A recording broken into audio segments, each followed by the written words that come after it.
Hello my friends, welcome to comics my life channel. और आज हम आपके सामने पेश करने जा रहे हैं शीतान सुपर कमांडो ध्रुव की एक शानदार कॉमिक्स। तो आप अगर हमारे चैनल पर फर्स्ट टाइम आए हैं तो चैनल को सब्सक्राइब कीजिए ऐसी औसम कॉमिक्स के लिए। तो चलिए शुरू करते हैं। शीतान सुपर कमांडो ध्रुव, ये देख सकते हैं कुछ इस तरह से कवर पेस्ट है।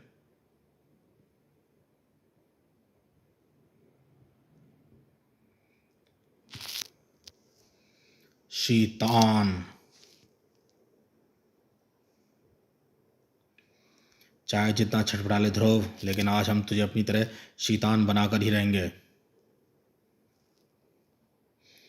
राजनगर, समय रात 11:30 बजे, स्थान सुनसान सड़क। उस सड़क पर बढ़ती हुई एक अकेली आकृति, और अचानक सन्नाटा भंग हो गया। तर तर तर तर तर तर तर तर तर तर तर तर तर तर तर तर तर तर तर। वोरा, हमारा माल लेकर ले जाने वाला कमीना। जंगल में तो हमको गोली चलाने का मौका ही नहीं मिल पाया, लेकिन यहाँ हमारे इलाके में ये नहीं बचेगा।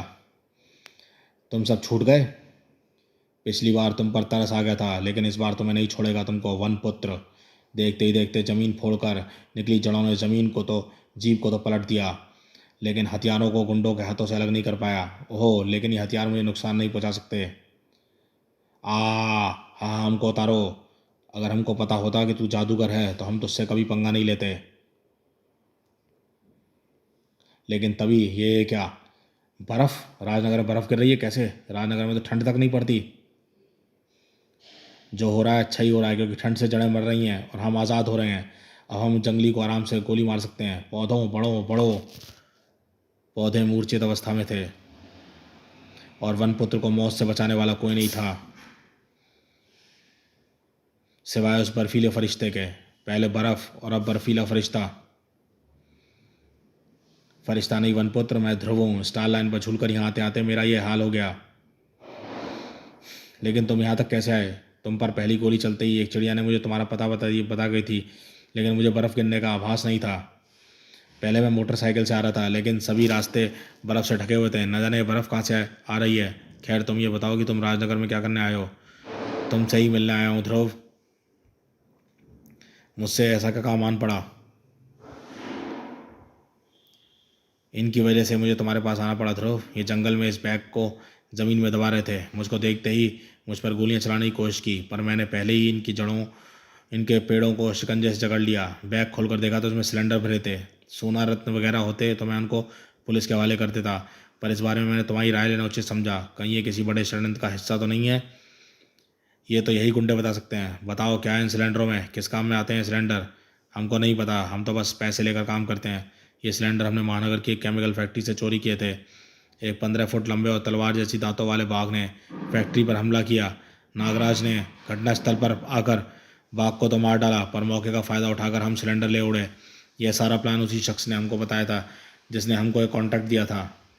उसने सिलेंडर हमें 2 दिन बाद सौंपने थे, इसलिए हम इनको जंगल में दबा रहे थे। क्या तुम भी ज़मीन को कांपता हुआ महसूस कर रहे हो वनपुत्र? हाँ ध्रुव, ज़मीन में कंपन तो हो रहे हैं, वैसे ही जैसे जंगलों में हाथियों के झुंड चलने पर होते हैं। हे वनदेव, तो यह है ज़मीन को कपा देने वाला धमोम धमोम।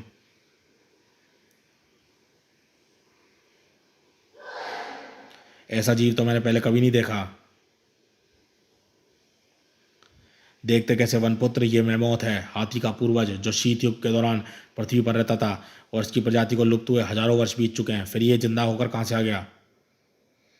इसके जिंदा होने की फिक्र करने से पहले जिंदा रहने की चिंता करो ध्रुव, वरना इसका पेड़ के तने जैसा मोटा पैर हमारा कचूमा निकाल देगा। यह सही होगा या कुछ और?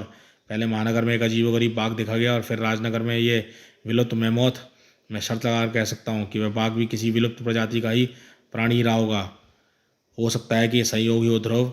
बाघ और मेमोथ का देखा जाना संयोग हो सकता है, लेकिन शीत युग के प्राणी मेमोथ का आना और राजनगर में पहली बार बर्फ गिरना संयोग नहीं हो सकता। ये कोई जानबूझकर कर रहा है, और मेरा ख्याल है कि वह इस घटनाक्रम पर नज़र भी रख रहा होगा।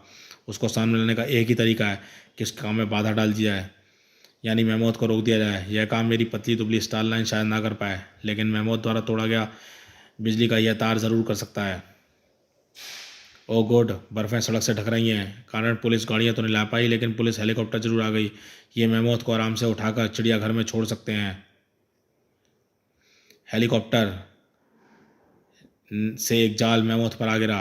अब ये हिल भी नहीं सकेगा और हम इसको उठाकर सुरक्षित स्थान पर छोड़ आएंगे।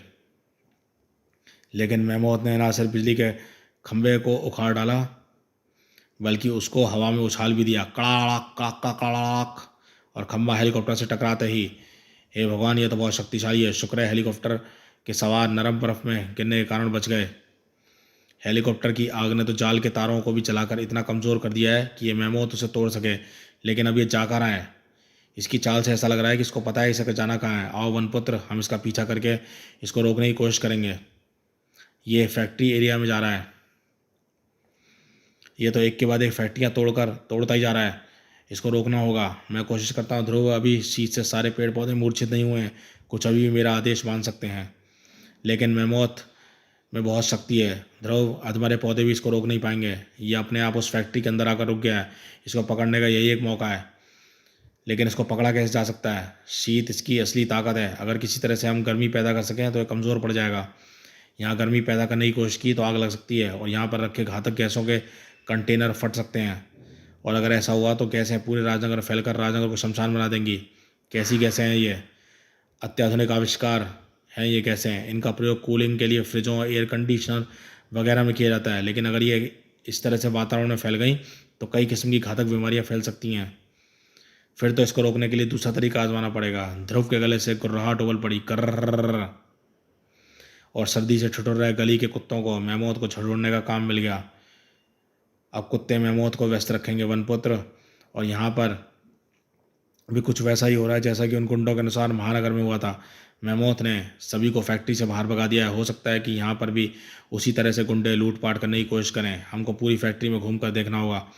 ठीक है ध्रुव, शायद ऐसा करने से हम मामले की तह तक पहुँच जाएं। ओहो, ठंड बढ़ती जा रही है ध्रुव।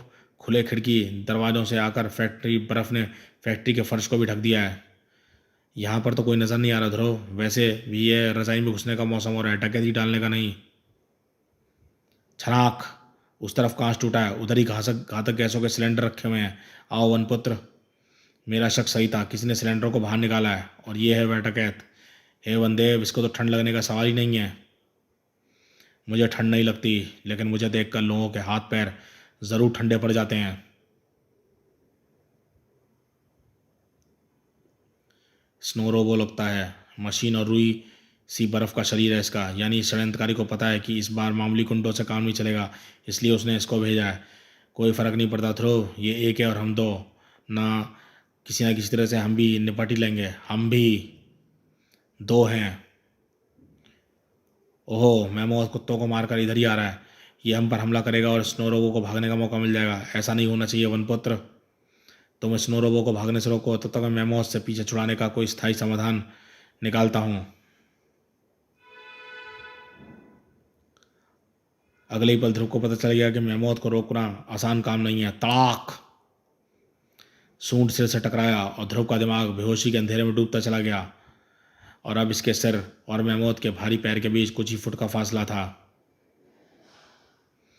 और उसको बचा सकने वाला शख्स, एकमात्र व्यक्ति, खुद ही मौत से जूझ रहा था। ओहो, मेरे पास तो सिर्फ पेड़ पौधों को नियंत्रित करने वाली शक्तियाँ हैं और वे शक्तियाँ शीत पर बेकार हैं। पौधे शीत में निष्क्रिय हो जाते हैं। अब इस दैत्य से कैसे निपटूँ? चाहे तेरे पास कोई भी शक्ति हो जंगली, फिर भी तू मुझसे बच नहीं पाएगा। आहा, बर्फ़ में ढक दिया मुझे इसने कमबख्त ने। दम घुट रहा है, बर्फ़ ने मेरे हाथ भी जकड़ लिए हैं। एक पैर भी बर्फ़ में जमा हुआ है, वरना मैं मशीनों तक पहुंचकर उससे टकरा कर बर्फ़ को तोड़ने की कोशिश तो करता। अब करूँ तो क्या करूँ?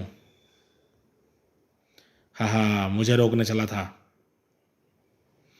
मौत ध्रुव के करीब थी, बहुत करीब। ओफ, सही समय पर होश आ गया, वरना सिर तरबूज की तरह फट गया होता। अब मैं मौत तो मुझे उठने का मौका तक नहीं दे रहा और इसके पैर लगातार मुझे कुचलने के लिए ज़मीन से टकराते ही जा रहे हैं। धम। इसको रोकने का सबसे अच्छा तरीका स्टार ब्लेड है। इस बार मैं मौत का पाँव ज़मीन से टकराया तो ज़मीन और उसके पैर के बीच में स्टार ब्लेड था। च्यां, मैं मौत चिंगाड़ उठा और ध्रुव को उठने का मौका मिल गया। लेकिन यह तय नहीं हो पाया कि ध्रुव कितनी देर तक अपने पैरों पर खड़ा रह पाएगा। ओहो, इसके वार से चारों तरफ मशीनी टुकड़े उड़ रहे हैं और इसके मोटे कंबल सा बदन तो इनकी टक्कर झेल पाएगा, पर मेरी हड्डियां कई टुकड़ों में टूट जाएंगी। यह हाथी का पूर्वज है और हाथी के मस्तक में अंकुश को गड़ाकर काबू किया जाता। अंकुश का काम ऐसी द्वारा तोड़े गए मशीनी टुकड़ों से ले सकता हूँ, बस एक बार इसके सिर तक पहुँच जाऊँ। ध्रुव महमूद के सिर तक पहुँच गया, लेकिन अंकुश घुसाने से पहले ही उसका शरीर जमीन से आ टकराया। अब इस दैत्य को कैसे रोकूं? स्टार ब्लेड से बचने के लिए अब इसने अपने पैरों में बर्फ के जूते पहन लिए हैं।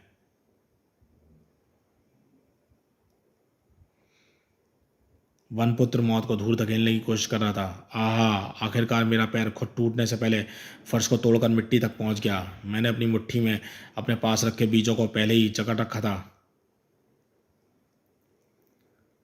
अब मैं बीजों को मिट्टी में डाल दूंगा और वातावरण की ठंड का असर दूर करने के लिए अपने पैर की गर्मी दूंगा इनको। और वनपुत्र का आदेश पाते ही पौधे तेजी से बढ़े और वनपुत्र के शरीर पर चढ़ा बर्फ का खोल टूट गया। कड़ाक कड़ाक। और अब स्नोरोबो के बढ़ते कदम भी थम गए।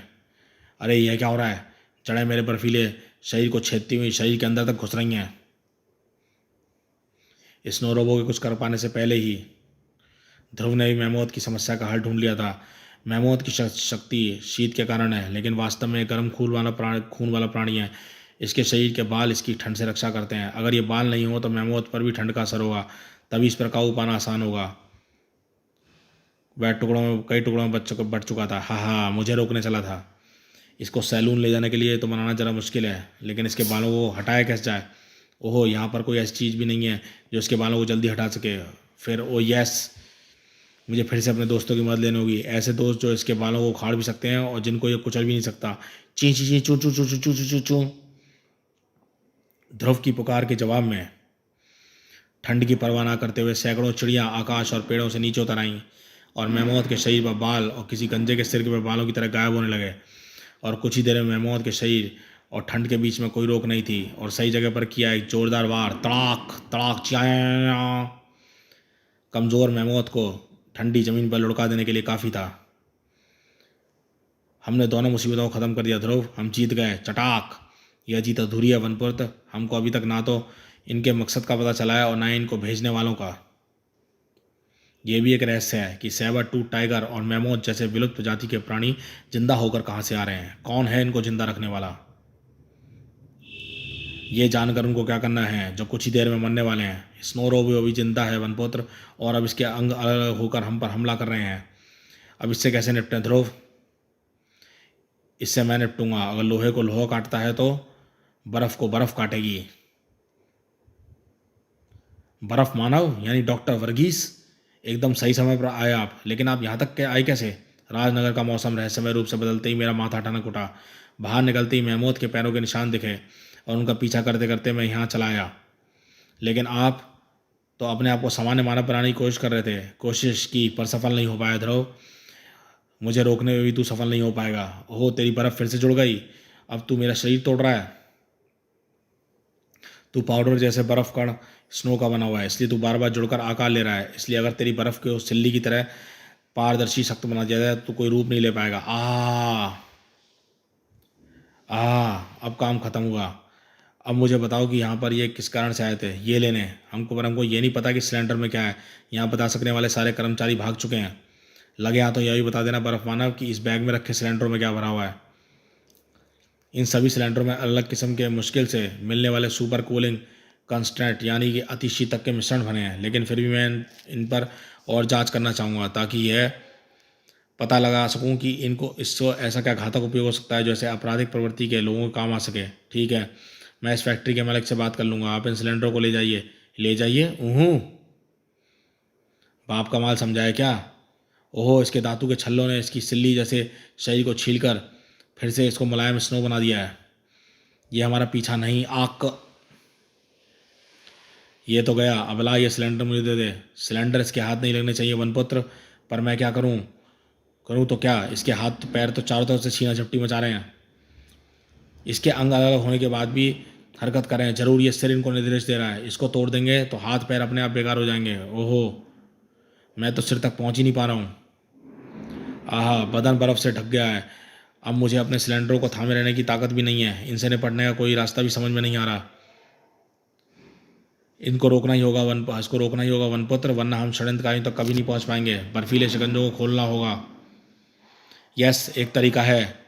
सिग्नल फ्लेयरों की मदद से ये रोशनी के साथ साथ तेज गर्मी भी पैदा करते हैं। इसकी गर्मी स्नो रोबो के चारों तरफ की बर्फ़ को पिघलाकर गर्म पानी बना देगी और हम आज़ाद हो जाएंगे। आज़ाद हो जाएंगे, पर कैसे? अरे सचमुच शिकंजा अपने आप खुल रहा है, गिर रहा है। ये चमत्कार तुमने कैसे किया ध्रुव? ये बर्फ़ का प्राणी था वनपुत्र, और इसलिए इसके द्वारा सिर द्वारा इसके अंगों को निर्देश भेजने का माध्यम भी बर्फ़ ही होनी चाहिए थी। यह ख्याल आते ही मैंने इसके सिर पर और अंगों को बीच से बर्फ़ से पिघला डाला, और यह निर्देश न मिलने के कारण इसका हाथ निष्क्रिय हो गए। देखो, मैं इसके सिर को तोड़ रहा हूँ, लेकिन इसका कोई अंग इसको बचाने नहीं आ रहा। कमाल है ध्रुव, तुमने ज़रूर लाइन तोड़कर भगवान से अकल बटोरी है। इतने खतरनाक प्राणी को कितनी आसानी से ख़त्म कर दिया तुमने। इसी वक्त किसी गुप्त स्थान में। हम कोल्ड स्टोरेज में हम कब तक छुपे रहेंगे? जब तक वे सिलेंडर हमारे पास नहीं आते। अब बस वे आते ही होंगे। सिलेंडर नहीं आएंगे। अभी खबर मिली है कि हमारा शीर्ष सैनिक नष्ट कर दिया गया है। ओहो, वे सिलेंडर हमारे लिए बहुत ज़रूरी थे। वे हमारे ऊर्जा के स्रोत हैं। हमको तुरंत ऊर्जा देने वाली एक दवाई है। अंटार्कटिका पर शीतराज से संपर्क करना होगा। और फिर हमने आपको सारा घटनाक्रम बता दिया है। अब हमारे लिए क्या आदेश है? ये सिलेंडर हमारे लिए बहुत ज़रूरी हैं, चाहे पूरे शहर को नष्ट करना पड़े, लेकिन सिलेंडर तो लेकर आने ही होंगे। जाओ, वक्त बहुत कम है। जो आ गया शीतराज, अब या तो मानव हमारा भोजन उनको देंगे या फिर शहर पर बरसती मौत को देखेंगे। राजनगर में ये बहुत तीव्र शीतक है ध्रुव। ये एक सिलेंडर डल लेक या नैनी लॉक जैसी बड़ी झीलों को भी जमाने के लिए पर्याप्त है। लेकिन एक बात समझ में नहीं आ रही कि जो पहले से जमा था वह इसको ले जाने का प्रयास क्यों कर रहा था। जवाब वही दे सकता था जिसने स्नो रोबो को सिलेंडर लाने के लिए भेजा था, और उस तक पहुंचने का कोई रास्ता नज़र नहीं आ रहा। ध्रुव षड्यंत्रकारियों तक पहुंचना चाह रहा था, और षड्यंत्रकारी उस तक। ये रुक जाओ, पेट्रोल पंप बंद हो चुका है, अब तुम वहाँ नहीं जा सकते। कि तुम्हारे पास वायरलेस है? है, पर क्यों?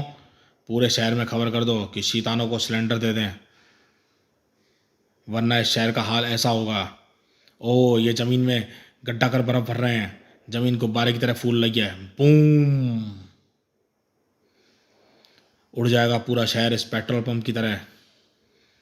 पुलिस हेडक्वार्टर, पुलिस कंट्रोल 1362 बोल रहा हूँ, केशव नगर से। यहाँ पर बर्फ़ के बने कुछ प्राणियों ने पेट्रोल पंप को उड़ा दिया है। वे अपने आप को शीतान कहते हैं और कोई सिलेंडर की मांग कर रहे हैं, न जाने कौन सा सिलेंडर। ओ माय गॉड, खतरा जरूरत से ज़्यादा गंभीर है। आओ वनपुत्र, मेरे लिए रुको। ध्रुव चला गया? खैर, मैं भी पीछे पीछे जाता हूँ। शीतानों को घेर लिया गया था। ओ, ले आए हमारे सिलेंडर। हम तुझे गैस एजेंसी वाले दिखते हैं क्या? अपने आप को हमारे हवाले कर दे पेट्रोल पंप नष्ट करने के जुर्म में, वरना भून डाले जाओगे। मेरा मतलब गला डाले जाओगे। अच्छा, तो साधो निशाना। हमको देख सकते हो तो गोली भी चला लेना। ओहो, चारों तरफ गहरी धुंध छाती जा रही है। मुझे अपना हाथ तक नज़र नहीं आ रहा। मैं तो अस्थमा का मरीज हूँ। ये धुंध खो तो मेरी जान ही ले लेगी। अस्थमा से मरोगे तो फिर हम क्या करेंगे? यह शुभ कार्य मुझे करने दो, स्नोबॉल को। तू इनका नेता लगता है। बता, हमारे सिलेंडर कहाँ हैं? अब हमारे पास क्यों आए, क्यों नहीं आए? बता, वरना तुझे यहीं फांसी पर लटका दूंगा। कौन से सिलेंडर की बात कर रहे हो तुम? हमको कुछ नहीं पता। मुझे पता है, लेकिन वह सिलेंडर तुम्हारे नहीं है, इसलिए बिना कारण जाने हुए तुमको नहीं दिए जा सकते। पहले तुम ये बताओ कि उन प्रशीतकों से भरे सिलेंडर से तुमको क्या करना है? तुम तो पहले ही जमे हुए हो, उसी स्नो रोबो की तरह जो इन सिलेंडरों को लेने आया था। समझा? यानी तू ही वह इंसान है जिसने हमारे साथी शैतान को नष्ट किया है। इसका मतलब सिलेंडर तेरे ही पास हैं। तुम्हारे पास इस वक्त हमारे मतलब की दो चीज़ें हैं, प्रशीतक से भरे सिलेंडर और तुम्हारी जान। तुम दोनों में से कोई एक ही चीज़ अपने पास रख सकते हो। या तो हमें सिलेंडर लेंगे या तुम्हारी जान। मैं तुम्हारी हर संभव मदद करूंगा। पहले बताओ कि तुम लोग हो कौन और इस रूप में कैसे रहते हो, कहाँ से आए हो, और प्रशीतक की ज़रूरत तुमको क्यों है? ओफ प्रणाम। तेरे सवालों का जवाब देने में ज़्यादा समय लगेगा, उससे जल्दी तो हम तेरी जान ले लेंगे। उससे पहले तुमको चूर चूर कर देगा वनपुत्र। कड़ाक। ओहो, मैं तो फिर से जुड़ जाऊंगा, लेकिन अब तू नहीं बचेगा। खत्म कर दो इस जंगली को भी। वनपुत्र के लिए अब दो शैतानों को संभालना मुश्किल हो रहा था। कड़ाम तड़ाक। उसे खुद मदद की ज़रूरत थी, तो भला वह ध्रुव की मदद कहाँ से कर पाता? वनपुत्र से मदद की उम्मीद नहीं है, बल्कि मुझे उसकी मदद करनी होगी। लेकिन इस स्कीमों की तेज गति को मात दे पाना मुश्किल लग रहा है। इसको मैं तोड़ तो सकता हूँ, लेकिन इसके लिए इसके शरीर पर मेरे वार टकराने चाहिए, और ऐसा नहीं हो पा रहा है। इसके पास छाई ठंड से हाथ पैर अलग सुन्न हुए जा रहे हैं। आक। हाँ, तू आ गया ना मेरे शिकंजे में। अब तू जितनी देर चाहे तड़प रहे, पर अब तू बचेगा नहीं। अब ज़िंदगी की आखिरी सांस तू ले चुका है। दम घुट रहा है। इस कड़ी बर्फ को मैं तोड़ नहीं पा रहा हूँ। क्या सचमुच में अपनी आखिरी सांस ले चुका हूँ? वनपुत्र की गिनती की ही सांसें बची थीं। इस बार इस बर्फ के गोले का आकार बढ़ता जा रहा है। अगली बार ये मुझसे टकराया तो मेरी एक भी हड्डी साबुत नहीं बचेगी। वनपुत्र ने बचाव के लिए जड़ों की दीवार खड़ी तो की, लेकिन बर्फीले गोले की उस टक्कर ने जड़ों समेत उखाड़ फेंका और अपनी ही जड़ के नीचे दबा वनपुत्र को मौत को अपनी तरफ बढ़ते देखने लगा। ध्रुव को भी बिना लड़े साक्षात मौत से भी हार मानने वाला नहीं था। ये क्या कर रहा है तू? मुझे वैन के टुकड़ों से टकरा कर गिराना चाहता है, पर मुझे चुभन नहीं होती। ये गिर तो गया, अब मुझे इसको कुछ पलों के लिए दबाए रखना होगा लेकिन तू ज़रूर से ज़्यादा ताकतवर है, लेकिन मुझे दबाए रखने से भी सफल नहीं हो पाएगा। देख, वैन के मशीनी पुर्जे भी मेरे शरीर में घुसकर मुझे दर्द पहुंचाए हैं। तेरी ये बचकानी चाल तुझे बचा नहीं पाएगी। यही तो मुझे करना है। अब तो इन पुर्जों का वजन एस्किमो की फुर्ती को कम कर देगा, और जहाँ जहाँ ये पुर्जे घुसे हुए हैं वहाँ की बर्फ़ पुर्जों में समाई बर्फ गर्मी के कारण कमज़ोर हो गई है। इसकी इतनी कमज़ोर कि मैं उनको तोड़ सकूँ, कड़ाक, और आज़ाद होकर लंबी सांस ले सकूँ।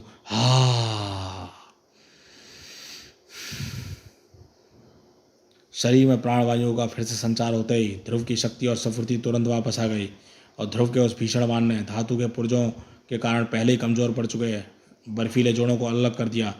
ओह, मैं फिर से जुड़ सकता हूँ, लेकिन धातु के भारी टुकड़े मुझे अंगों को ठीक से जुड़ने नहीं देंगे। तड़ाक। वनपुत्र पर फिर से दोहरा हमला शुरू हो गया था।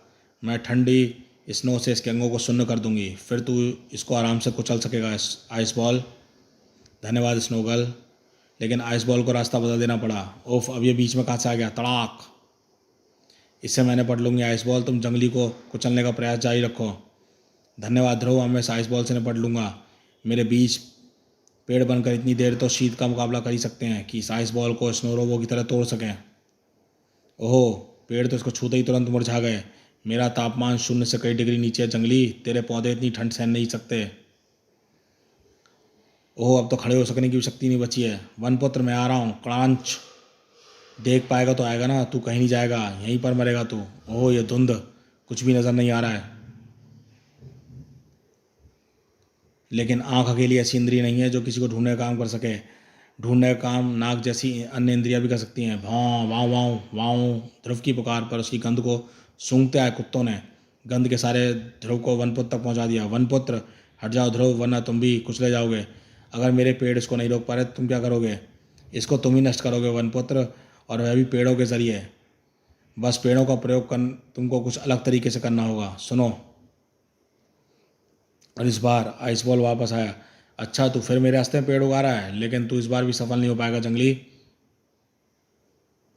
अरे, इस बार पेड़ के अंदर से कोई पदार्थ मुझ पर गिरा है, लेकिन यह भी जम जाएगा। बर्फ को कोई नुकसान नहीं पहुंचा सकता। अरे यह क्या, मैं अपनी गति और दिशा नियंत्रित नहीं कर पा रहा हूँ। पर क्यों? धम धाड़ धाड़ धाड़ कड़ाक कड़ाक धाड़। तुझ पर द्रव गिराने वाला पेड़ रबर ट्री है, और तेरे ऊपर गिरने वाला पदार्थ कच्ची रबड़ का दूध है, और इसकी मोटी परत ने तुझे एक विशाल गेंद बना दिया, और तू टप्पे खाता घूम रहा है। जल्दी ही कई जगहों से टकराने के बाद इस थैले के अंदर मेरा बर्फीला शरीर चूर चूर हो गया है। मैं कुछ नहीं कर सकता, कुछ नहीं। अब सिलेंडर हासिल करना तुम्हारी जिम्मेदारी है स्नोगल। ज़रूर करूँगी, क्योंकि मैं वह गलती नहीं करूँगी जो तुम लोगों ने करी है। शीतराज के आदेश को भूलकर तुम सिर्फ 2 मानवों से लड़ते रह गए, जबकि हमको पूरे शहर पर आफत बरसानी थी। अब मैं स्नो के शरीर को हवा से भी हल्का करके उड़ूंगी, और आकाश से आफत टूटेगी इस शहर पर। ये क्या करने जा रही है ध्रुव? जल्दी पता चल जाएगा वनपुत्र, इस पर नज़र रखे रहो। आकाश में तैरते बादल एकाएक शीशे के टुकड़े जैसे क्यों चमकने लगे हैं, और इनका आकार भी बढ़ रहा है। आकार नहीं बढ़ रहा, ये बादल ज़मीन के और पास आते जा रहे हैं। ये गिर रहे हैं ज़मीन पर कैसे? क्योंकि मैंने इनको स्नो पावर से इनको ठोस बर्फ़ का बना दिया है। अब ये उल्का के टुकड़ों की तरह राजनगर टकराएंगे और पूरे शहर को सपाट ज़मीन में बदल देंगे। ऐसा नहीं होने देंगे हम, किसी कीमत पर नहीं। मैं तुमको इस लायक नहीं छोड़ूंगी तुम कुछ करने की सोच भी सको। इन बादलों को सिर्फ मैं ही रोक सकती हूँ। सिलेंडर मिलने के बाद तुम लोगों के पास 3 मिनट से ज़्यादा वक्त नहीं है। वनपुत्र, अपनी सारी शक्ति लगाओ और एक विशालकाय वृक्ष का निर्माण करो। तुम इन हिम बादलों को हवा में ही रोक लें। ऐसा मैं कर सकता हूँ ध्रुव, लेकिन इसके लिए मुझे गहन ध्यान लगाना पड़ेगा, और अगर मेरा ध्यान टूटा तो वृक्ष के साथ साथ मेरी जान भी चली जाएगी। ऐसा नहीं होगा वनपुत्र, ना तुम्हारा ध्यान टूटेगा और ना ही राजनगर की एक भी बिल्डिंग। वनपुत्र गहन ध्यान में लीन हो गया और जमीन को फोड़कर निकली बेशुमार जड़ें आपस में गुथकर एक महावृक्ष का निर्माण करने लगी। ये सफल नहीं होगा, मैं तोड़ूंगी इसका ध्यान। वनपुत्र का ध्यान तोड़ेगा तो सिर्फ वनपुत्र और कोई नहीं। पहले तुझे रास्ते से हटाना होगा। उफ, अगर ये कामयाब हो गई तो मेरे साथ साथ वनपुत्र भी खत्म होगा और राजनगर भी। मुझे पलटकर हमला करना होगा। ध्रुव स्नोगल का ध्यान वनपुत्र पर से हटाने में सफल हो गया था और वनपुत्र के ध्यान से साथ पेड़ की शाखाओं का फैलाव भी बढ़ता जा रहा था। और बर्फीले बादल शाखाओं को तोड़ते हुए खुद भी चूर चूर हो रहे थे, लेकिन फिर भी कई लोगों को वनपुत्र पर भरोसा नहीं था, और उनमें से एक लोग ऐसे थे डॉक्टर वर्गीस उर्फ बर्फ मानव। मुझे कुछ करना होगा, रोकना होगा इस विनाश को, वरना सब कुछ खत्म हो जाएगा। ध्रुव ने स्नोगल को व्यस्त रखने का तरीका ढूंढ लिया था। यह तू मुझ पर क्या फेंक रहा है? टूटी वैन के टैंक में भरा हुआ पेट्रोल, और यह भी जम जाएगा, मुझे नुकसान नहीं पहुंचा पाएगा। गलत, पेट्रोल तुम्हारे शरीर जितने तापमान पर नहीं जमता स्नोगल, और रही नुकसान ना पहुंचा सकने वाली बात, तो मैं तुम्हें यहीं चाहता हूं, कोई जानी नुकसान ना पहुंचे। अब यह आग तुम्हारे शरीर को गलाती रहेगी और तुम उसे जमाती रहना। टाइम अच्छा पास हो जाएगा, तब तक मैं तुमको पकड़े रखने का कोई ना कोई रास्ता भी ढूंढ लूंगा। जब तक तू कुछ सोचेगा मैं यहाँ से जा चुकी हूँ, क्योंकि हमारा काम हो गया है। उधर देख, आइस बॉल सिलेंडर लेकर भाग रहा है, लेकिन इसको सिलेंडर कहाँ से मिले?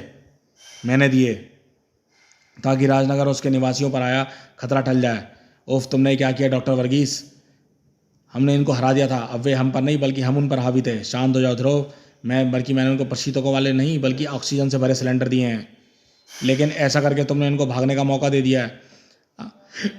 अब मैं और वनपुत्र ना तो इनको पकड़ सकते हैं और ना ही इनका मकसद जान सकते हैं। अब इन जड़ों को बनाए रखने का भी कोई मकसद नहीं है, इनको भी वापस भूमि में ही समाने का आदेश दे देता हूँ। अब ये शीतान प्रशीतक भरे सिलेंडरों से न जाने क्या करेंगे, यह जानने का तरीका हमारे पास है। मुझे पता चल गया है कि शीतान कहाँ से आए हैं। यह तुमको कैसे पता चला? उस फैक्ट्री में फैले स्नो रोबो की स्नो की जांच करके। हर जगह की बर्फ़ का अपना एक खास गुण होता है। वह स्नो रोबो एंटार्क्टिका यानी दक्षिणी ध्रुव की बर्फ़ से बना था, तो फिर हमको दक्षिणी ध्रुव जाना होगा। मैं भी तुम्हारे साथ चलूँगा ध्रुव, यह सब मुझसे शुरू हुआ है और अब इसे ख़त्म भी मैं ही करूँगा। मैं भी अंटार्कटिका स्थित एक लैब में काम कर चुका हूँ ध्रुव, मैं वहाँ के चप्पे चप्पों से वाकिफ हूँ। मैं भी तुम्हारी मदद कर सकता हूँ। ठीक है, हम तीनों जाएंगे। शीतान है कौन, उनका मकसद क्या है, वह हमको पता करना ही होगा। तो फिर चलो दक्षिणी ध्रुव। और फिर लगभग 33 घंटे बाद अंटार्कटिका की बर्फ पर 3 जोड़ी कदमों की छाप स्पष्ट नजर आ रही थी। तुमने तो गर्म कपड़े पहने ही नहीं है ध्रुव, और वनपुत्र ने तो कपड़े ही नहीं पहने। तुम दोनों को शून्य से कई डिग्री नीचे इस तापमान में ठंड नहीं लग रही क्या? नहीं डॉक्टर वर्गीस, मेरी बहन श्वेता ने मेरे लिए एक छोटा सा यंत्र बनाया है। उसको शरीर पर चिपका लेने से शरीर का तापमान सामान्य बना रहता है, चाहे वातावरण कितना ही ठंडा क्यों ना हो। और मैंने खास जंगली जड़ियाँ चबा रखी हैं जो शरीर में आते ही तेज़ गर्मी पैदा करती हैं। मुझे ठंड तो नहीं पर गर्मी ज़रूर लग रही है। अब ये बताओ हमको किधर जाना है? उस तरफ। यह तुमको कैसे पता किया डॉक्टर वर्गीस? मैं भी बर्फ़ का ही बनाऊँ ध्रुव, और मैं बर्फ़ में किसी भी बदलाव को महसूस कर सकता हूँ। शीतान उधर ही हैं और पास में ही, वे हमारी तरफ ही आ रहे हैं, खुद ही हमारे जाल में फंस रहे हैं। ये हमारे इलाकों में आकर जिंदा नहीं बचेंगे। इनको अपने क्षेत्र में आने से इन्हें पहले ही नष्ट कर देना चाहिए। तो हमारे 3 शैतानों को तो शीतान को तो परास्त कर दिया, अब इनके साथ खतरा मोल लेना समझदारी नहीं है। वज्रकाय को बुलाओ। तुमको पक्का पता है ना बर्फ मानव, हम सही रास्ते पर जा रहे हैं? अगर इतनी दूर आना था तो हेलीकॉप्टर वहीं पर क्यों छोड़ दिया? हेलीकॉप्टर आगे, क्योंकि आगे हेलीकॉप्टर उतारने लायक जगह ही नहीं है वनपुत्र। रास्ता सही है वनपुत्र, क्योंकि आगे से बर्फ़ उड़ती नजर आ रही है, लेकिन इतनी बर्फ़ तो एक सेना के चलने पर उड़ती है। तो क्या सेना नहीं, एक आदमी आ रहा है ध्रुव, सिर्फ एक आदमी नहीं, शीतान है, एक अकेला शीतान। वज्रकाया, धाक।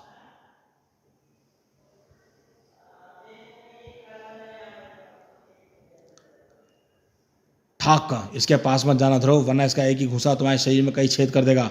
बर्फ को बर्फ तोड़ेगी। आहा, मेरा हाथ जरूर तोड़ेगी, लेकिन मेरे नाम के अनुरूप ही मेरी काया वज्र जैसी कठोर बर्फ की बनी है, इसलिए मेरी बर्फीली मुट्ठी तो मेरे शरीर को नहीं मेरे शरीर को नहीं तोड़ पाएगी, लेकिन मेरा घूंसा तेरे शरीर को जरूर तोड़ डालेगा।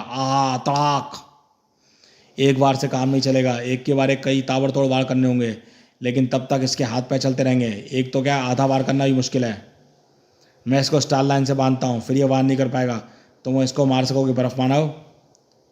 धम। चोट की आवाज़ें बता रही है अंदर से खोखला है। इसको तोड़ना ज़्यादा मुश्किल काम नहीं होना चाहिए। ये काम मुश्किल नहीं है, असंभव है। सटाक। क्योंकि वज्रकाय सिर्फ हीरा काट सकता है, और वह यहाँ पर दूर दूर तक मिलेगा नहीं। धड़ाक। ओहो, मेरी स्टार लाइन इसके बर्फीले शरीर के अंदर धंस गई है। यह आज़ाद हो गया। कड़ाक। इसके वज्र जैसे शरीर को मेरे शीशम के पंजे तोड़ेंगे ध्रुव।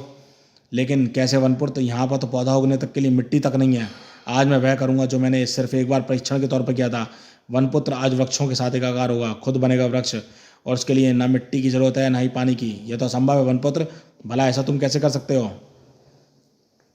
प्राणी और पौधे जीवन के ही दो अलग अलग रूप हैं, एक ही सिक्के के दो पहलू। इसके लिए अपने शरीर की कोशिकाओं में जरा से बदलाव की जरूरत है, और वह शक्ति वनपुत्र के पास है। तभी तो मैं वनपुत्र हूं, जंगल का बेटा। वज्रकाय को बराबर की टक्कर देने वाला शख्स मिल गया था। भौम। वनपुत्र तेरे वज्र से शरीर को भी तोड़ डालेगा। ठंड से लकड़ी का शरीर पत्थर से भी जा सख्त हो गया है, और लकड़ी की छाल बन चुकी। इसकी खाल में दर्द का एहसास भी बाकी नहीं बचा है। फिर भी तू नहीं बचेगा, मैं तुझे चीर डालूंगा। दो पहाड़ आपस में टकरा रहे थे, इसलिए ध्रुव और बर्फमाना वनपुत्र का हौसला बढ़ाने के अलावा और कुछ भी नहीं कर सकते थे। शाबाश वनपुत्र, तोड़ डालो उसका शरीर। क्या वज्रकाय का शरीर टूट सकता है? इन वारों से वज्रकाय का बर्फीला नाखून तक नहीं टूटेगा। तू मुझे क्या तोड़ेगा? मैं ही तुझे चीर कर रख दूंगा। धम। तू टूटेगा वज्रकाया, अगर बाहर से नहीं तो अंदर से टूटेगा। कड़ाक। कमाल की शक्ति है वनपुत्र में। उसने हीरे जैसे कड़ी बर्फ को भी नुकीली जड़ों से बरमे की तरह छेद डाला है। कोई फायदा नहीं होगा, मैं जड़ों को निकाल कर छेद फिर से बंद कर दूंगा। वनपुत्र के वार भी इसको तोड़ नहीं पा रहे हैं। हीरा यहाँ पर कहीं मिलेगा नहीं, फिर कैसे नष्ट होगा वज्रकाया? क्या चीज़ है इसको तोड़ सकती है? अरे हाँ, एक चीज़ को तोड़ सकती है, बड़े आराम से। वनपुत्र, इसके शरीर में एक बड़ा सा छेद करो। बर्फ मानव, तुम एक ऐसी मोटी बर्फ की सिरिंज बनाओ जिसमें इतना समुद्री पानी भर जाए कि इसकी खोखली, छाती और पेट को लबालब भर दे। लेकिन जल्दी, पानी हमको इसके शरीर में जमने से पहले पहुंचाना है। तुम्हारे बोलते बोलते ही मैंने सिरिंज भी बना ली, अब पानी भी भर लिया। अब क्या करूं? इस पानी को वनपुत्र द्वारा बनाए गए छेद के जरिए वज्रकाय के शरीर में पहुंचा दो, और इसके अंदर की खाली जगह को लबालब भर दो। वनपुत्र, अपनी जड़ को खींच लो। गणराम। पर इससे होगा क्या? वज्रकाय का खात्मा। बस पानी जमने का इंतजार करो, जो 2 या 3 सेकंडों में जम जाएगा। देखो, इसके शरीर पर दरारें पड़ रही हैं। अब इस पर एक साथ वार करो। वाह, ये तो सच में टुकड़े टुकड़े हो गया। पर कैसे? पानी जमने से वनपुत्र, दरअसल पानी एक ऐसा द्रव है जिसका आयतन जमने पर घटने की बजाय बढ़ जाता है। 1 गिलास बर्फ पर 1 गिलास पानी से ज़्यादा बर्फ घेरेगी। इसलिए जब बंद जगह में पानी बर्फ बनता है तो प्रकृति की इस शक्ति के आगे वह बंद जगह टूट जाती है। जैसे ठंडे देशों में पानी के पाइपों का फटना आम बात है। धड़ाक। जो शक्ति लोहे के पाइप को फाड़ सकती है, वह वज्रकाय के शरीर में दरारें तो डाल सकती है। कमाल है ध्रुव, वैज्ञानिक मैं हूँ, लेकिन विज्ञान का सही उपयोग तुमने किया है। तुमने दिखा दिया कि एक छोटी सी जानकारी भी एटम बम जितनी विनाशकारी हो सकती है। कमाल के मानव है ये। बहुत खेल हो गया, अब चाल बदलनी होगी। इनको जितनी जल्दी काबू में रखेंगे उतनी जल्दी दुनिया हमारे कब्जे में आएगी। वज्रकाय के हमले से एक फ़ायदा तो हुआ ध्रुव, कि यह साबित हो गया कि हम सही रास्ते पर जा रहे हैं। और अब यह क्या मुसीबत है? आइस स्नेक, जिसका जहर सिर्फ बर्फ़ के प्राणियों पर ही असर करता है। धबावॉप। इसकी काट सिर्फ हमारे पास है। अगर तुम अपने साथियों को एड़ियाँ रगड़ रगड़ कर मरता हुआ नहीं देखना चाहते तो आत्मसमर्पण कर दो। ठीक है, हम तुमसे लड़ेंगे नहीं। अब इसको ठीक करो। पर तुम हो कौन? एक मामूली शीतान, शीतराज के सेवक। पकड़ लो इन दोनों को। हमारी तुमसे कोई दुश्मनी नहीं है। हमको शीतराज के पास ले चलो, हमको समझाने की कोशिश करेंगे। शीतराज के पास जाने की आवश्यकता नहीं है, शीतराज यहीं पर है। मैं हूँ शीतराज, और यह सांप मेरा ही बनाया हुआ था। तुमसे आत्मसमर्पण कराने की यह चाल थी। डॉक्टर वर्गीस, तुम हो शीतराज, शीतानों के राजा? यह सब क्या चक्कर है?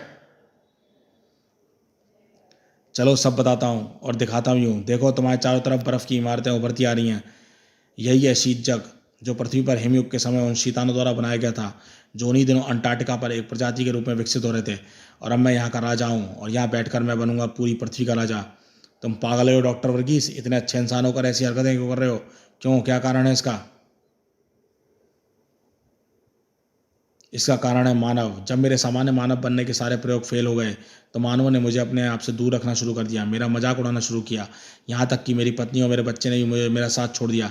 घृणा हो गई मानवों से मुझे, और उनसे दूर रहने के लिए मैं एकांत स्थान में यहाँ चलाया, अंटार्कटिका स्थित भारत सरकार की लैब में, जहाँ कोई वैज्ञानिक आना नहीं चाहता था। यहाँ पर संयोगवश मेरी मुलाकात शीतानों के बीमार राजा से हो गई। अपने जैसा रूप देखकर इनको मुझ पर विश्वास हो गया। शीतानों की प्रजाति पृथ्वी के बढ़ते तापमान के कारण धीरे धीरे नष्ट हो रही थी। इस बढ़ते तापमान का कारण थे मानव, और इस कारण भी शीतानों के दुश्मन थे। मैंने लैब में शीतानों के राजा का चेकअप किया, फिर एक ऐसा जीवाणु विकसित किया जो उनमें पैदा हो रहे बीमारी के जीवाणु को नष्ट कर सकता था, और इसमें कई शीतान जी उठे, लेकिन उनमें अभी शक्ति आना बाकी था। शक्ति के लिए मैंने अपनी लैब में रखे खास प्रशीतक को इनके शरीर में पहुंचाया, और इनकी शक्ति काफ़ी हद तक इनके पास वापस आ गई। ये मुझको अपना नया राजा बना बैठे, और तब मैंने इनको शीतानों शक्ति से पूरी तरह वापस आने की ठानी, ताकि इनकी मदद से मानवों को सबक सिखा सकूं। और उसके लिए प्रशीतकों की ज़रूरत थी, और प्रशीतक महानगर या राजनगर में ही मिल सकते थे, लेकिन उनको चुराने के लिए मानवों का ध्यान बटाना आवश्यकता था। ध्यान बटाने के लिए मुझे बर्फ़ में हज़ारों साल से सुरक्षित दबे मैमोथ और सैबर टूथ जैसे विलुप्त पशु मिल गए, और मैंने उन जीव विज्ञान की मदद से उनको जुम्बी यानी चलते फिरते मृत प्राणी बना दिया। पर राजनगर में मैमोथ की पिटाई होते देख मैंने प्लान को बदला और तुमको झांसा देकर अंटार्कटिका ले आया। मेरा मकसद यहाँ पर तुमको तब तक बंदी बनाए रखना था जब तक मैं मानवों को घुटने न टिकवा सकूं। तुमको आज़ाद रहते हुए यह काम असंभव था। अब मैं ऐसी प्रक्रिया विकसित करूंगा जिससे इंसानों को शैतान बनाया जा सके, और तुमको उस प्रक्रिया द्वारा पहला शैतान बनने का सौभाग्य प्राप्त होगा। अब बातें बहुत हो गई। अब देखो तुम्हारी आंखों के सामने मैं शक्तिहीन शैतानों के राजा के शरीर में प्रशीतक दौड़ाकर कैसे शक्ति प्रदान करता हूँ। सिलेंडर उस बॉल में फिट करो। प्रशीतक शहर शरीर में दौड़ते ही राजा उठ बैठ गया। देखा मेरा कमाल, अब मैं और राजा मिलकर बनाएंगे मानवों की तबाही की योजना। ज़रूर बनाएंगे, लेकिन हम नहीं, सिर्फ मैं। कि क्या मतलब? मतलब जो हमको तुमसे होना चाहिए था वह मिल गया वर्गीस। प्रशीतक तो मिल गए, और प्रशीतक को इस्तेमाल लाने की विधि भी। तुम अपने लैब के सारे उपकरण भी यहाँ पे लाकर स्थापित कर दिए हैं। अब हमको तुमसे कुछ नहीं चाहिए। वैसे भी हम मानवों के मुँह ही लगते। तुम बर्फ़ के बने ही सही, पर हो तो मानव ही ना, इसलिए तुम्हारा भी वही हाल होगा जो इन दोनों मानवों का होगा। बंद कर दो इन दोनों को अति शीत कक्ष में, जहाँ का तापमान कोई मानव ज़्यादा देर तक सह नहीं सकता, और इन पर तब तक नज़र रखना जब तक ये मर न जाएं। और इस दौरान हम शैतान को प्रशीतक देकर बलवान बना देंगे, ताकि हम घुटने टिका सकें मानवों से। और कुछ ही देर बाद अति शीत कक्ष में मेरे दिमाग पर पड़ा पर्दा हट गया है। ध्रुव, मैं बहुत शर्मिंदा हूँ। मुझे तो मर जाना चाहिए। मेरी वजह से शैतानों को ताकत मिली और दुनिया खतरे में पड़ गई। तुमको कानून तो सजा देगा ही डॉक्टर वर्गीस, और तुम्हारा पश्चाताप भी तुम्हारी सजा है। अब दिमाग यहाँ से निकलने में लगाओ। यहाँ पर मुझे गर्म रखने वाला यंत्र भी काम नहीं कर रहा। मेरी लकड़ी के शरीर पर चढ़ी मोटी छाल भी मेरी रक्षा नहीं कर पा रही। तुम अंटार्कटिका के विशेषज्ञ हो बर्फाना, तुम ही यहाँ से बाहर निकलने का रास्ता खोज सकते हो। निकलना असंभव है वनपुत्र, हम पर नज़र रखी जा रही है। अगर हम बाहर निकल भी गए तो हम भागने की खबर तुरंत शैतानों तक पहुँच जाएगी। और सवाल यह है कि बाहर निकलकर हम करेंगे क्या? तुम्हारी लैब यहाँ से कितनी दूर है डॉक्टर वर्गीस? ज़्यादा नहीं, समझो पास में ही है। हमको वहाँ पर तुम्हारे प्रयोग करने और जीवाणु बनाने लायक सामग्री मौजूद है या नहीं? है, पर मैं बनाऊंगा कौन सा जीवाणु? और हम यहाँ से निकलकर वहाँ पहुँचेंगे कैसे? उफ, अब तो खुद मुझे भी ठंडक महसूस हो रही है। मेरे बदन पर तो बर्फ़ जमने लगी है। लगातार झांकते शैतान पहरेदार ने इस बार जब अंदर झांका तो तीनों के शरीर अकड़ चुके थे। भयंकर शीत उनको मृत्यु के करीब ले जा रही थी, और जल्दी शीतराज को भी इस खुशखबरी का पता चल गया। तुमको पूरा भरोसा है ना कि तीनों मर चुके हैं? हाँ शीतराज, उन तीनों में जीवन का कोई लक्षण नहीं है। तब तो मानवों को ना कोई बचाने वाला है, ना ही सावधान करने वाला। अब पहले हम वर्गीस की प्रयोगशाला में जाकर वहाँ मौजूद हर दूर संचार यंत्र को चालू करेंगे, ताकि दुनिया के कोने कोने में होने वाले शैतानों के हमलों को हम यहाँ से दिशा निर्देश कर सकें। चलो सभी शैतानों वर्गीस की लैब की तरफ। वर्गीस की लैब का सन्नाटा जैसे टूटने की प्रतीक्षा कर रहा था, लेकिन उस सन्नाटे को तोड़ने वाले शैतान नहीं, कोई और थे। आहा, तुमने तो समुद्री सिवारों का आदेश देकर अति शीत कक्ष का फर्श तोड़कर बहुत बढ़िया काम किया वनपुत्र, वरना हम शीत कक्ष के फर्श के नीचे समुद्री पानी के रास्ते वहाँ कभी नहीं पहुँच पाते। दिमाग तो ध्रुव का था, जैसे पानी में डुबकी लगाते ही मेरी ठंड दूर हो गई। कर्रलाक। अंटार्कटिका या उत्तरी ध्रुव पर रहने वाले ठंड भगाने के लिए अक्सर पानी में डुबकी लगाते हैं, क्योंकि पानी बाहर के वातावरण की तुलना में ज़्यादा गर्म होता है। वैसे तुमको काम तुरंत शुरू कर देना चाहिए डॉक्टर वर्गीस, हमारे पास समय नहीं है। चिंता मत करो ध्रुव, तुमने जो मेरे और अपने वनपुत्र के बर्फ़ से बने पुतले बनवाए हैं वे शैतानों को काफ़ी देर तक मूर्ख बनाए रखेंगे।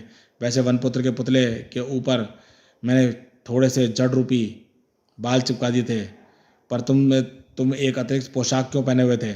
श्वेता की जिद के कारण। जब भी मैं राजनगर से बाहर जाता हूँ तो वह मुझे 2 पोशाकें पहनाकर भेजती है, ताकि अगर लड़ने वक्त मेरी एक ड्रेस फट जाए तो मैं दूसरी पोशाक से काम चला सकूँ। आज उसी जिद के कारण शैतान मूर्ख बनना है। अब बताओ मुझको क्या करना है? तुमने शीतराज का इलाज करके उसको एक जीवाणु से मुक्ति दिलाई थी। बस तुमको वही जीवाणु बड़ी संख्या में बनाने हैं, ताकि शैतान उस खास जीवाणु के कारण बीमार पड़ जाएं और दुनिया में तबाही न फैला सकें। ये काम तो आसान है, क्योंकि मैंने उन जीवाणुओं का अध्ययन करके उनको संभाल रखा था। अब मुझे सिर्फ उनको द्विगुणित करना है।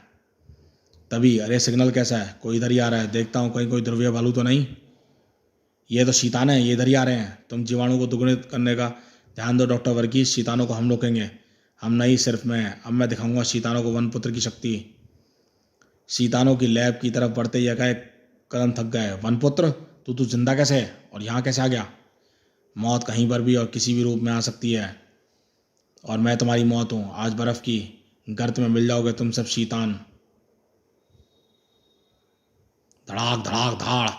वनपुत्र ने काफ़ी शैतानों का रास्ता रोक लिया था, लेकिन सबका नहीं। ये तादाद में बहुत ज़्यादा है ध्रुव, अंदर भी घुसते जा रहे हैं। तुम्हारा काम हो गया है? नहीं हो गया है, लेकिन कोई फ़ायदा नहीं, क्योंकि इन जीवाणुओं को इनके शरीर में इंजेक्शन द्वारा पहुंचाना होगा, और हर शैतान को इस जीवाणु को इंजेक्शन लगाना असंभव है। ये जीवाणु संक्रामक भी तो नहीं है, एक शैतान के शरीर में पहुंचाकर दूसरे शैतानों के शरीर में फैल सकें। फिर भी हमें इसको बचाना होगा डॉक्टर वर्गीस, क्योंकि ये हमारी एकमात्र उम्मीद है। ध्रुव भी शैतानों से बच नहीं पाया। अगर ये जीवाणु हमारे पास नहीं रहे तो इनके हाथ भी नहीं रहने चाहिए।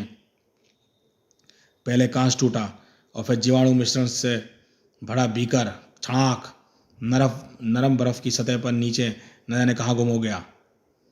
और अब दुनिया को बचाने का तरीका भी खो चुका था, क्योंकि मानवों को आज़ाद रह सके की आस भी। तीनों शैतानों के चंगलों में आ चुके थे। हम अपनी गलती को दोहराएंगे नहीं, अपनी आंखों के सामने मार कर जाएंगे तुम तीनों को। तुम तीनों शैतानों के हाथों मरने वाले पहले मानव हो गए। हा हा हा, क्वैक क्वैक क्वैक क्वैक, हा हा, quack quack quack quack quack quack quack quack. ये हंस क्यों रहा है? मुझे तो लग रहा है कि ये ठंड और डर से पागल हो गया है। ध्रुव की हंसी के पीछे एक गुप्त सिग्नल छिपा हुआ था, और इस गुप्त सिग्नल द्वारा सहायता की पुकार करते ही ठंग टंग टंग कांटे जैसे तेज सैकड़ों पेंगुइन शैतानों पर टूट पड़ी, और कांटे जैसी तेज चोंच हर शैतान के शरीर में छेद करने लगी। तू पेंगुइनों से बात कर लेता है, लेकिन उनकी मदद से कुछ नहीं होगा। ये 3 फुटी चिड़िया तो हमारा भोजन है, ये भला हमारा क्या बिगाड़ लेंगे? आहा, मुझे क्या हो रहा है? आंखों के आगे अंधेरा क्यों छा रहा है? वह इसलिए क्योंकि तुम बीमार हो रहे हो शैतानों के राजा शीतराज, और तुम्हारे साथ साथ सभी शैतान बीमार हो रहे हैं, क्योंकि इन सब के शरीरों में चोंच धसाने वाले पेंगुइन के चोंचें जीवाणु मिश्रण से भीगी हुई थीं। मेरे संदेश पाकर पेंगुइन ने पहले उस बीकर को ढूंढ निकाला, और फिर उनकी चोंचें डुबोकर यहाँ पर आईं। और बर्फ मानव के अनुसार यह मिश्रण इंजेक्शनों द्वारा तुम सबके शरीरों में पहुंचाना चाहिए था, और पेंगुइनों की चोंच ने इंजेक्शन का काम ले लिया। तो तूने हमारी योजना चौपट कर दी, हमको फिर से उसी हालत में पहुंचा दिया जहां से हम स्वस्थ हुए थे। लेकिन हम तुम्हारे हाथ नहीं आएंगे, बर्फ में मिलकर छुप जाएंगे। हम सही समय का इंतजार करेंगे और फिर मानवों को गुलाम बनाएंगे। और थोड़ी देर बाद शैतानों का आतंक समाप्त हो चुका है ध्रुव। सारे शैतान बर्फ में मिलकर गायब हो चुके हैं। धरती वाले कभी नहीं जान पाएंगे कि उन पर कितना बड़ा खतरा मंडरा था। और अब मैं भी अपने सामान्य रूप में आ जाता हूँ। मुझे भी पुलिस के सामने अपने गुनाहों का इकरार करना होगा ध्रुव, पर पता नहीं वे शैतानों की कहानी पर यकीन करेंगे या नहीं, या करें या ना करें। पर तुम उन प्रशीतकों के सिलेंडरों को साथ में ले जाना मत भूलना, और ना ही मैं अपनी ड्रेस को ले जाना भूलूंगा। समाप्त। तो दोस्तों, ये शैतान कॉमिक्स यहीं पर समाप्त होती है। ये कॉमिक्स आपको कैसी लगी हमें बताइएगा। चैनल पर फर्स्ट टाइम आए हैं तो चैनल पर सब्सक्राइब कीजिए ऐसे ऑसम कॉमिक्स के लिए। देखते रहिए कॉमिक्स माय लाइफ चैनल।